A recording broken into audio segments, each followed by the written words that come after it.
L'attachement anxieux ne se choisit pas, c'est vrai, mais il est de ta responsabilité. Tu ne choisis pas de ressentir cette boule dans ton ventre quand l'autre ne t'écrit pas en rentrant. Effectivement, tu ne choisis pas les pensées qui tournent en boucle et qui te disent « mais en fait, il m'aime pas, il s'en fout de moi, il va finir par me quitter, par rencontrer quelqu'un d'autre, quelqu'un de mieux que moi ». Mais ce que tu choisis, ou pas, si tu restes dans le déni, c'est ce que tu fais de cette émotion. Et ça, c'est ta part. Exiger qu'on te prenne la main dans la rue, exiger qu'on t'offre des fleurs tous les samedis. Le paradoxe, c'est que tu penses que c'est ça qui va soigner ta blessure.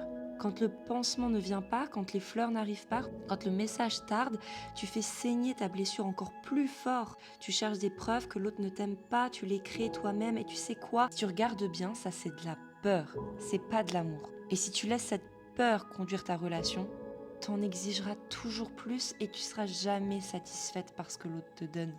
Mais il n'est pas là pour faire tout le job et pour tout réparer et pour dire oui à absolument toutes les preuves que tu exiges. Et je suis pas de ces coachs qui disent c'est pas toi qui es trop, c'est l'autre qui est pas assez, il y a une balance à trouver.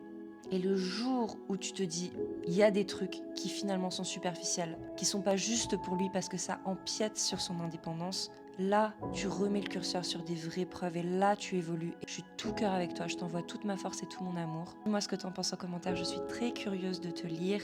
Je vous aime.